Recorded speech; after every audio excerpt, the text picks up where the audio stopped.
Mga kabombo, mga ka-Star Nation, tunguhin naman po natin ang lambayong Sultan Kudarat dahil nga may dalawang aktibong pulis daw doon patay sa ambush.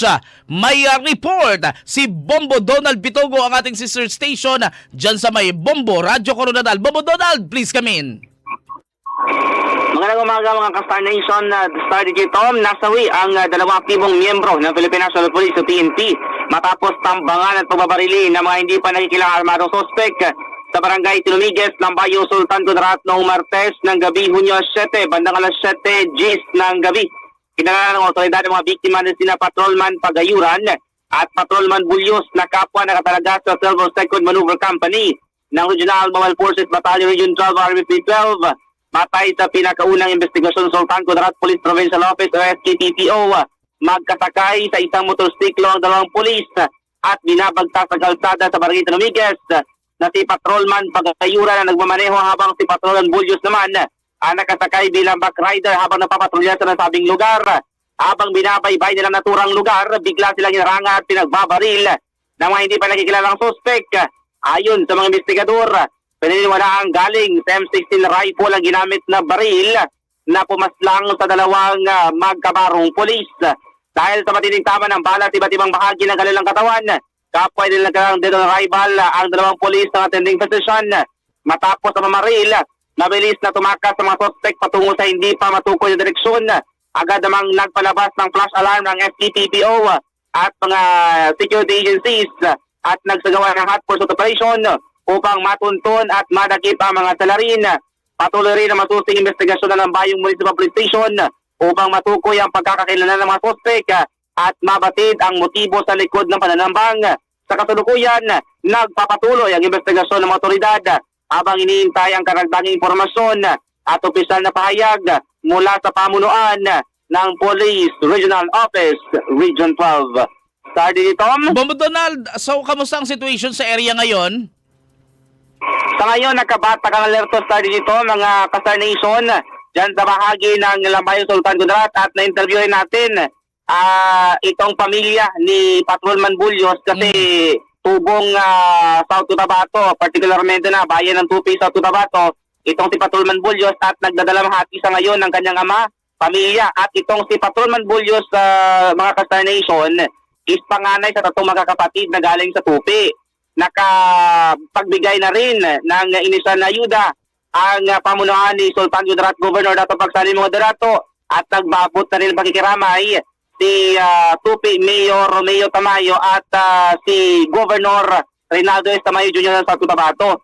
Sa ngayon, inihayag din ng AFP spokesperson at Junta Sport Central bago lamang sa Tom sa palatuntunan ni Bumumira na bombahan ni Big Time. Inihayag ni Lieutenant Colonel Orlando Suscano, spokesperson ng 16th Infantry Cabinet Division, na patuloy pa rin ang ginagawang hot pursuit operation ng otoridad sa mga taong involvado sa nasabing pananambang. Sinabi din, ipesiguro din ng AFP ka-Star Nation na maghigpit talaga itong kanilang pagbabantay sa lugar at sa ngayon patuloy na ginagawa ng paraan ng AFP at PNP ang lahat ng kanilang makakaya upang matukoy ang pagkakakilala ng mga suspect. Sa initial investigation, tinukoy na ba kung ano ang motibo nitong pamamaril sa dalawang pulis, Bombo Donald? Negative, Star DJ Tom, no? Hindi pa tinukoy sa ngayon ng kapulisan, even the PNP, kung anong motibo ng pananambang. Pero ito ang gagawin nila, gagawin nila lahat yung investigasyon at sinabi din ng ating AFP na patuloy silang magmamanman at magtatanong sa lugar kung sino ang posibleng nakakita o maging eyewitness sa nasabing pananambang. Kasi itong lugar kung saan tinambangan itong dalawang patrolman na ito, ka-Star Nation, sa dito, medyo madilim na bahagi ng Tinumigues.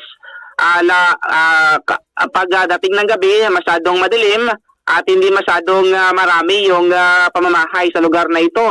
Sa ngayon, palaisipan pa din kung ano ang motibo sa loob ng pananambang.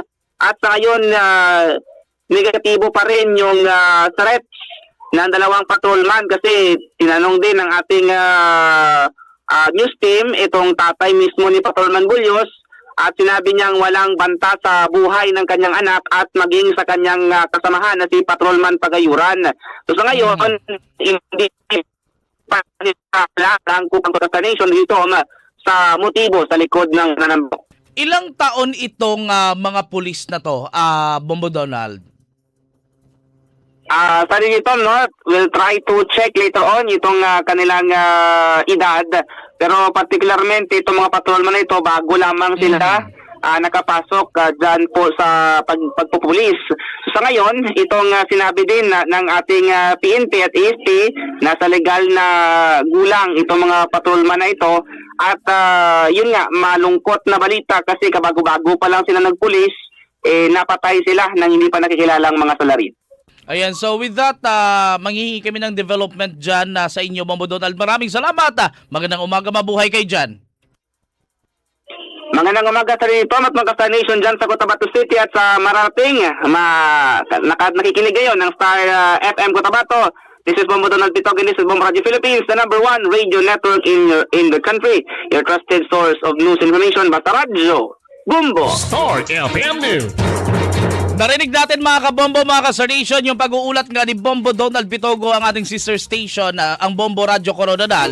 Ukol nga ito sa dalawang aktibong pulis na inambush kagabi dyan sa may Lambayong, Sultan Kudarat, mga kabombo, mga ka-Star Nation, kung saan nga on the spot na namatay nga itong dalawang aktibong pulis na ito. And hopefully itong ating mga authorities ay mag-i-extend ng extra effort in terms of investigation. Kasi hanggang sa ngayon, according sa report ni Bombo Donald, mga kabombo, ay wala pang nakikitang motibo or posibleng magiging motibo ang ating mga authorities or ang ating investigation team sa nangyayaring pamamaslang nga sa dalawang pulis, mga kabombo. So mga patrolman, ibig sabihin, mga bago pa nga itong dalawang pulis na ito, mga kabombo, mahaba pa sana ang magiging posibleng serbisyo ng mga ito at syempre ay mataas pa itong pangarap ng dalawa. So kinitil ng mga halang ang kaluluwa dyan sa Lambayong, Sultan Kudarat, mga kabombo, mga ka-Star Nation.